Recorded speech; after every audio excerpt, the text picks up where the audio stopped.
दुनिया भर के फुटबॉल प्रशंसकों के लिए वो घड़ी आ गई है जब वो एक नया चैंपियन बनता हुआ देखेंगे। एक मैच केवल बाकी है, वो भी सेमीफाइनल मुकाबला, दूसरा जो अर्जेंटीना और इंग्लैंड के बीच खेले जाने वाला है। ये मुकाबला दुनिया भर के फुटबॉल प्रेमियों की नज़र में इसलिए है क्योंकि जो मुकाबला इससे पहले खेला गया उसमें फ्रांस को स्पेन के खिलाफ 0-2 के मुकाबले से हार का सामना करना पड़ा। फ्रांस की टीम जो लगातार टूर्नामेंट में अच्छा खेलती हुई आई थी और वो स्पेन की गोल को भेदने में नाकाम रही, और जिस तरीके से वो हारी ये बड़ा ही शर्मनाक रहा, क्योंकि जिस हिसाब से अंदाज़ा लगाया जा रहा था कि लगातार दूसरी बार जो है एम्बापे की लीडरशिप में टीम फाइनल में पहुंचेगी, लेकिन ऐसा नहीं हो सका। और दुनिया भर के फुटबॉल प्रेमियों को इसका जो है मतलब इतना दुख है, उनमें शामिल हमारे श्रीधर भी हैं, क्योंकि जिस लिहाज से ये शुरू से कह रहे थे कि इस बार जो है अर्जेंटीना वर्सेस फ्रांस एक बार फिर हमें देखने को मिलेगा, लेकिन अब ऐसा होता नहीं दिखा। और आखिरी जो एक आस बची है वो अर्जेंटीना के रूप में बची है, जो मेसी के लिए, जो खासकर मेसी के लिए जो आखिरी वर्ल्ड कप हो सकता है, और वो भी एक खिताब के साथ विदाई लेना चाहेंगे। तो सबसे पहले तो हम बात करते हैं कल के मुकाबले की, जिसमें फ्रांस की टीम स्पेन के गोल को भेदने में नाकाम रही। तो ऐसा क्यों हुआ?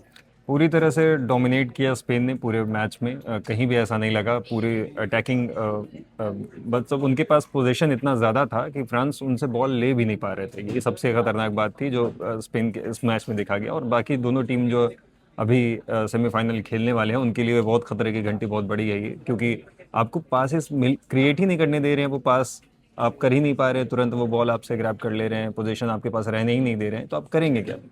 तो सबसे बड़ा दिक्कत यही हो गया। जो कल के मैच में जो बेसिक चीज थी वो यही थी कि पोजीशन ही उनको नहीं दिया जा रहा था। ऐसा लग रहा था कि डिफेंस ऐसा है कि चीन की दीवार उठा के जो है ना, हाँ, स्पेन के गोल पोस्ट के सामने रखी गई है कि उसको चढ़ना और पार करना मतलब बड़ा बहुत ही नामुमकिन सा लग रहा था। हाँ, जितने थके हुए प्लेयर्स इधर के लग रहे थे फ्रांस के, और उतने ही एक्टिव स्पेन के। पूरे 90 मिनट तक उन्होंने कहीं भी एकदम ऐसा नहीं दिखाया कि वो थोड़े भी थके हुए हैं, कहीं से भी कोई एक प्लेयर भी डाउन हो रहा है। कुकेरेया तो लेफ्ट विंग से लेके वो एकदम राइट फॉरवर्ड तक लेके चले जा रहे हैं, बॉल को कुछ भी कर दे रहे हैं, कहीं भी कोई भी एकदम मतलब जो एंथुसियास्टिक मैच था पूरा। और पूरे मतलब दबदबा जो एकदम, जो आप एक तरफा दबदबा जो कहते हैं, वो दबदबा था कल के मैच में। लेकिन आपको तो उन तिगड़ी पे बहुत भरोसा था, हाँ, एम्बापे की। और बिल्कुल बिल्कुल बिल्कुल।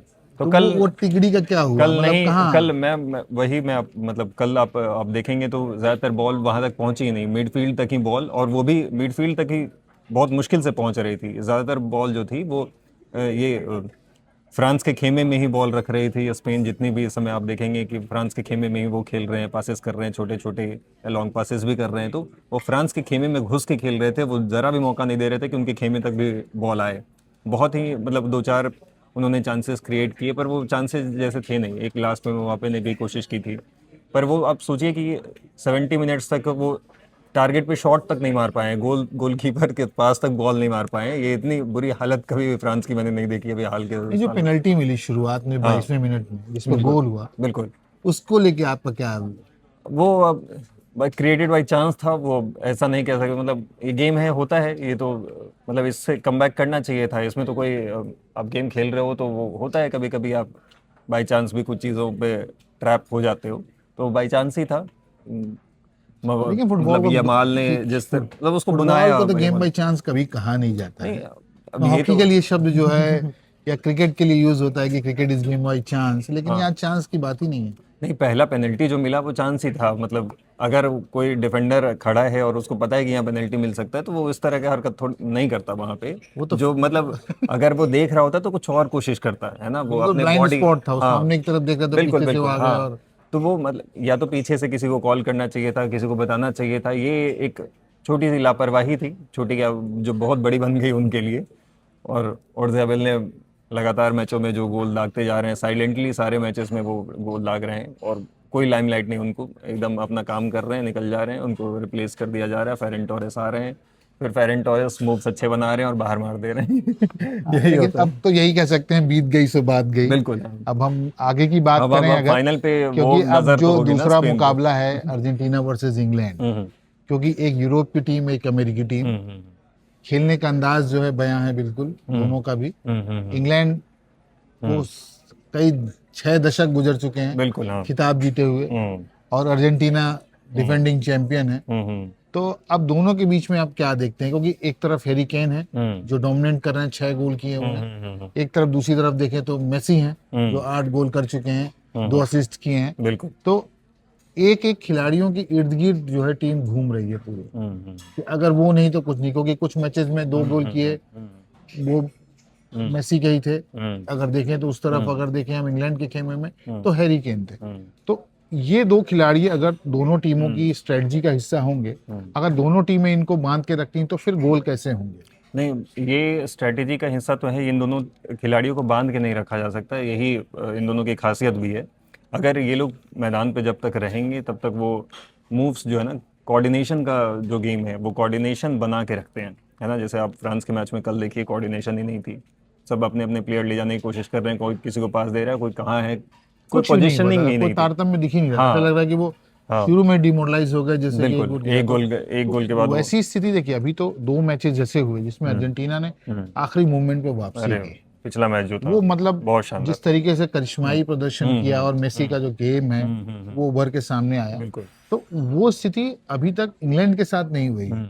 इंग्लैंड खेली है तो जीती है, क्लीन बिल्कुल है, उस तरीके का वापसी और उस तरीके का उनके साथ हाँ हुआ नहीं। और दूसरा जो है कि वेलिंगहम है, वो भी गोल कर नहीं रहे हैं। बेलिंगहम, अगर हाँ तो बिल्कुल। दोनों तरफ है कि उनके पास 2 खिलाड़ी है। मैं जैसे अभी कह रहा था कि एक ही है, हाँ हाँ लेकिन अब जो स्थिति है कि अर्जेंटीना तो एक नायक, वो एक ही आदमी है, हाँ, उसके उनके अलावा कोई इर्द नहीं। गिर्द है, लेकिन आप मैं वही पिछली बार भी इस पर चर्चा हो रही थी, पिछले मैच के बाद भी, तो यही हमने कहा था कि वो सारे जो है ना वो मेसी को कॉम्प्लीमेंट करते हैं, कोई भी ऐसा प्लेयर नहीं है कि मतलब सिर्फ मेसी खेल रहा है बाकी सब कॉम्प्लीमेंट नहीं कर रहे हैं। तो एक दूसरे को वो जो उनका जो ये कोऑर्डिनेशन है, मैन टू मैन कोऑर्डिनेशन है, वो बहुत शानदार है। जो पिछले मैच में भी देखने को मिला था, जो वो कमबैक कर पाए थे, उतना लेट गेम में और इतना शानदार कमबैक बहुत कम मैचेस में देखने को मिलता है कि आप 2-0 से पिछड़ रहे हो, और इस स्टेज पे, वर्ल्ड कप जैसे स्टेज पे अगर 2-0 से पिछड़ रहे हो उसके बाद कमबैक करना बहुत ही मुश्किल काम है।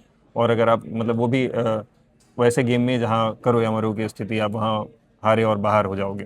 तो इस तरह के मैचेस में अगर आप परफॉर्मेंस आपका इतना स्ट्रांग है कि आपके इतना कॉन्फिडेंस है अपने आप पे कि आप 70 मिनट के बाद जाके आप अपने आप को कमबैक कर सकते हो, तो ये बहुत एक्स्ट्राऑर्डिनरी चीज़ है। ये मुझको नहीं लगता है कि इंग्लैंड के साथ होगा, है ना। इंग्लैंड एज अ टीम जो है अर्जेंटीना से बेहतर टीम दिखती है पेपर पे, लेकिन अगर इस तरह के माइंड कोऑर्डिनेशन, जो दिमागी तौर पे मजबूत टीम जो होती है, वो उस तरह की टीम नहीं है। अगर 2-0 से पिछड़ रही होगी, अगर 1-0 से ही पिछड़ रही होगी, तो जो प्रेशर फ्रांस पे था वही प्रेशर इंग्लैंड पे भी होगा और उनके गेम को प्रभावित करेगा वो तो पहला ही गोल जो है बहुत हद बहुत। तक मैच का निर्णय डिसाइड कर देगा कि भाई हाँ, अगर किसकी तरफ जाएगा। अगर अर्जेंटीना ने पहला गोल मार दिया तो इंग्लैंड के पक्ष में मैच नहीं जाएगा, ऐसा मतलब ये ऐसा ही होना चाहिए। मतलब जो अब तक देखने से मुझको फील होता है कि वो अगर पहला गोल खा गए तो फिर उसके बाद उनके लिए वापसी बहुत मुश्किल हो जाएगी। जबकि अगर उल्टा होता है, अगर इंग्लैंड ने पहला मारा है तो अर्जेंटीना के पास ऐसा कोई दिक्कत नहीं है, वो वापसी कर सकते हैं। उनमें इतना स्ट्रेंथ है, दिमागी तौर पे इतने मजबूत हैं, इतना स्ट्रॉन्ग कोऑर्डिनेशन है पूरी टीम में कि वो वापसी करने का ताकत रखते हैं, और वही उनकी सबसे बड़ी स्ट्रेंथ है जो पूरे मतलब बाकी टीमों से उनको अलग खड़ा करती लेकिन है। हम फायर पावर के हिसाब से देखें कि उनके पास जो स्ट्राइकर्स हैं ज्यादा हैं, जैसे हम कहें कि साका हैं, साका भी बहुत बेलिंगहैम बड़े। हैं, गॉर्डन हैं, हैरी केन खुद हैं। और हैरी केन तो ऐसे हैं जो मतलब जो स्थिति, मतलब अर्जेंटीना का अगर सुपरमैन कहें तो मेसी तो बिल्कुल। गर्मी, और उनके साथ भी तो वो स्थिति है कि वो इंग्लैंड के लिए कोई बड़ा खिताब नहीं जीत सके, बिल्कुल। और वो उनको उस खिताब के साथ विदा करना चाहते हैं कि भाई हम भी अपने सुपर हीरो को जो है एक खिताबी जीत के साथ विदा करें। तो क्या ये स्थिति भी कहीं उनके लिए कहीं यूनाइट करने वाला एक बिल्कुल हो बॉन्डिंग एलिमेंट हो सकता है इंग्लैंड के बिल्कुल लिए? बॉन्डिंग एलिमेंट हो सकता है। एक चीज़ और मैं कहूँगा कि जो अर्जेंटीना के खिलाफ जो चीज़ जा सकती है वो मेस्सी का थकना हो सकता है। मतलब मेस्सी पूरे शुरुआत से ही वो इतना हाईली एग्रेसिव खेलते हैं, पिच के आगे से डिफेंडिंग पोजीशन तक भी पहुंच जाते हैं, और फिर वो अटैकिंग तो खेलना ही है उनको, वो तो उनका गेम ही है। तो अगर मेस्सी पूरे मैच नहीं खेलेंगे तो मुश्किल हो सकता है अर्जेंटीना के लिए। और यही आप जो मतलब वही कोऑर्डिनेशन की बात कह रहे हैं ना, तो वो मेस्सी रहते हैं तो कोऑर्डिनेशन रहता है। वही हैरी केन का भी है, हैरी केन भी लगातार पुश करते हैं फॉरवर्ड से लेके बैकवर्ड तक खुद को, ताकि वो चांसेस क्रिएट करें, पासेस क्रिएट करें, बॉल पहुंचाएं जहां गोल के चांसेस क्रिएट हो सके, कम से कम बॉल वहां तक पहुंच सके। तो दोनों प्लेयर का स्टाइल वही है। लगातार पिच में आगे पीछे करते रहते हैं, दौड़ते रहते हैं। लेकिन जो आपने बात की कि मेसी, लेकिन पूरे वर्ल्ड कप में ऐसा देखने को नहीं मिला कि उनको कोई सब्स्टिट्यूट किया गया। हम्म। और अमूमन हमने दूसरे प्लेयर्स के साथ बिल्कुल। देखा, जैसे कि हालैंड को एक मैच नहीं खिलाया था, 7 गोल किए उन्होंने। हम्म। वैसे ही हम देखें कि रोनाल्डो जो है उनको तो 80 मिनट में एक बार बाहर कर दिया गया, एक बार सब्स्टिट्यूट के रूप में खिलाया।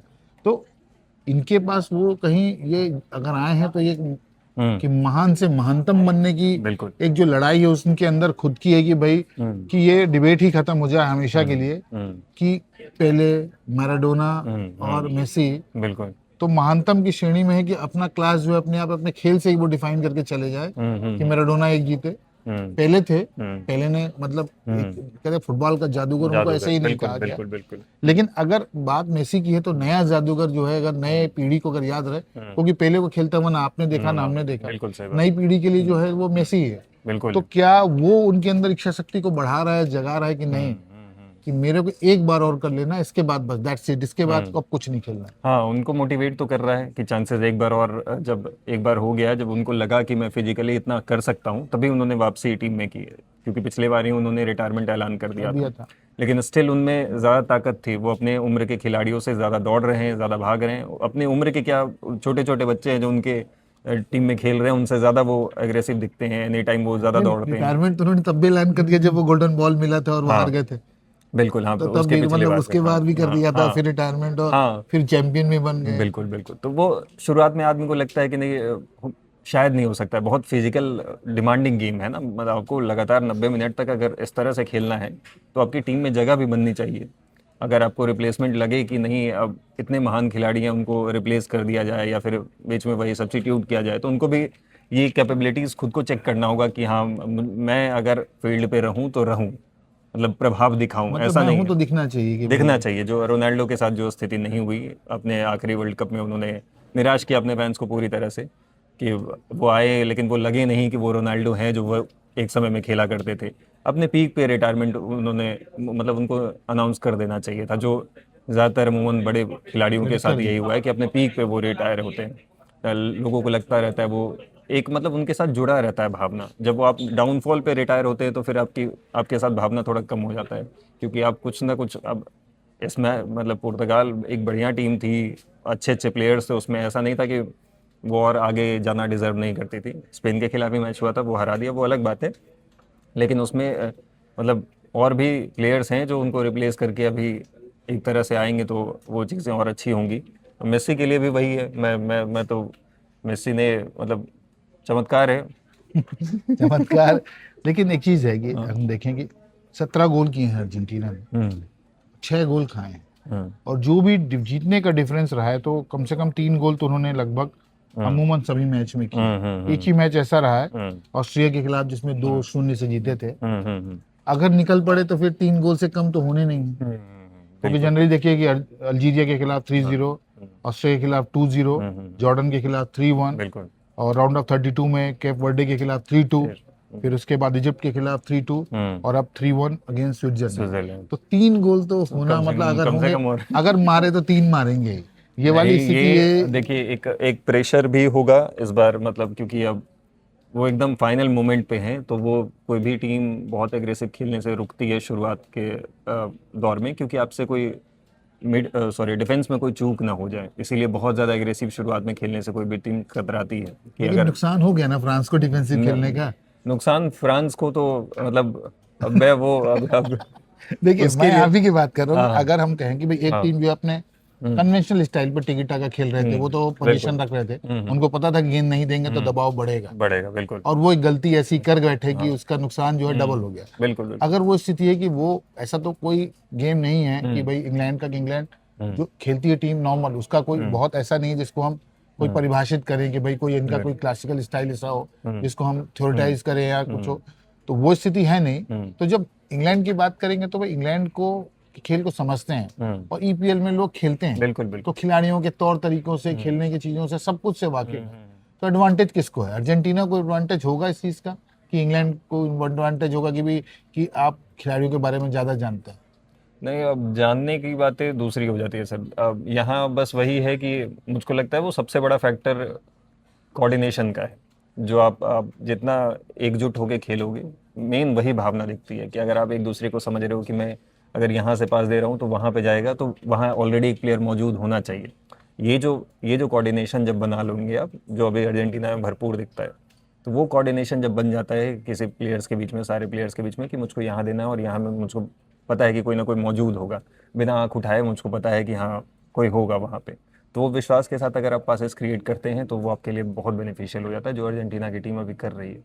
जूलियन अल्वारेज जो है मेसी को असिस्ट कर रहे हैं आगे जाके एकदम पूरा, और एंजो फर्नांडिस ने भी बढ़िया गेम किया, लगातार वो सप्लाईज क्रिएट कर रहे हैं। तो ये पूरा जो टीम उनका फ्रंट से लेके बैक तक उनका भी एक मजबूत टीम है।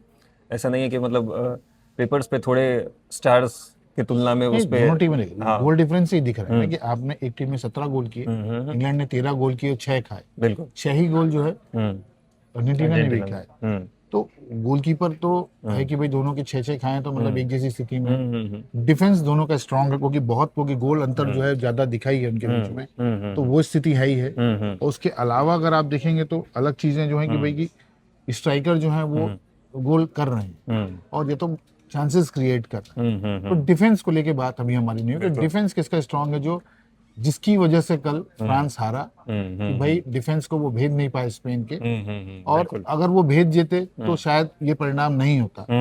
तो इनमें दोनों में किसका डिफेंस स्ट्रांग है कि भाई अगर गोल ना कर पाए स्ट्राइकर तो उसमें दम दिखता है आपको ज्यादा कि भाई वो अभेद दीवार किसके पास है। ज़्यादा पेपर पे आप देखेंगे तो ज़्यादा इंग्लैंड की ही टीम डिफेंस मजबूत नज़र आएगा आपको। मतलब ये मिडफील्ड में, बैक मिडफील्ड से, डिफेंसिव मिडफील्ड से जो उनका जो मिडफील्ड है, ये पूरा जो है राइस से लेकर एंडरसन है, ओरेली हैं, गोहे हैं और एक और स्टोन्स होंगे, ये तीनों मैनचेस्टर सिटी के लिए खेलते हैं, तीनों डिफेंस लाइन में ही खेलते हैं।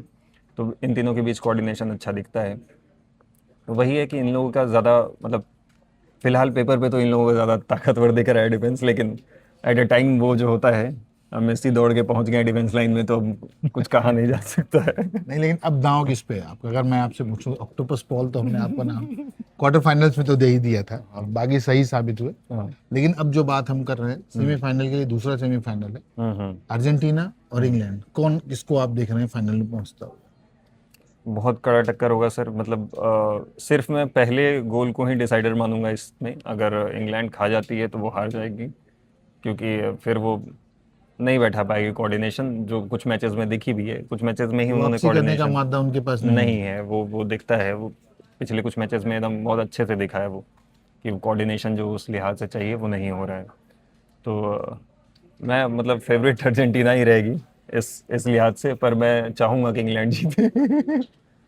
देखिए, हर फुटबॉल प्रेमी को इंतजार है कि भाई फाइनल में कौन सी टीम पहुंचेगी, और मेसी की फैन फॉलोइंग का तो कोई जवाब नहीं है, क्योंकि हर आदमी मेसी को जीतता हुआ दिखना चाहता है, क्योंकि अब कोई खिलाड़ी बचा नहीं है और आधुनिक दौर के सबसे महान फुटबॉलर वो हैं। ये बात उन्होंने साबित कर दी है एक बार फिर टीम को खिताब के मुहाने तक लाकर। और अगर आज का मैच अर्जेंटीना जीत जाती है तो निश्चित तौर पर वो पेले के समकक्ष खड़े हो जाएंगे। मैराडोना से तो आगे निकलने के बाद भले ही लोग उस क्लास में, उस क्वालिटी में देखें, क्योंकि गोल्डन बूट जीत चुके हैं पहले ही, एक बार फिर वो रेस में आ गए हैं। अगर आज अर्जेंटीना जीते तो निश्चित तौर पर मेसी के गोल बहुत डिसाइडेड होंगे।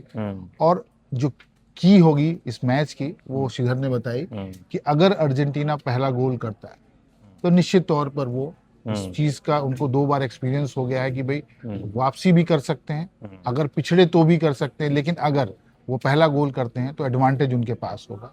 बाकी तो अब भगवान ने जो लिख रखी होगी गाथा कि भाई हम को क्या देखने को मिलेगा फाइनल में, कि स्पेन वर्सेस अर्जेंटीना या स्पेन वर्सेस इंग्लैंड, क्योंकि एक यूरोपियन पूरा और एक अगर विश्व युद्ध वाली बात है कि वर्ल्ड कप वाली बात है, तो वो अगर अमेरिका वर्सेस 2 कॉन्टिनेंट के बीच की लड़ाई देखने को मिलेगी तो ज्यादा मजा आएगा और हर फैन चाहेगा कि इसका दायरा बढ़े और देखने को एक मजेदार मैच मिले। तो हमारी भी आशा है कि मजेदार मैच देखने को मिले और जो भी टीम जीते वो अच्छा खेले, और लेकिन दिल जो है वो मेसी के साथ है, दिमाग जो है वो इंग्लैंड के साथ है। तो हम इंतजार करते हैं, आपको लगता है कि आपकी फेवरेट टीम कौन सी है और आप किन के बीच फाइनल मुकाबला देखना चाहते हैं, तो अपनी प्रतिक्रिया जो है कमेंट बॉक्स में जरूर दें। और अगले दिन हम फाइनल मुकाबले की लाइनअप और उसके प्रेडिक्शन के साथ फिर हाजिर होंगे। तब तक के लिए हमें आज्ञा दें।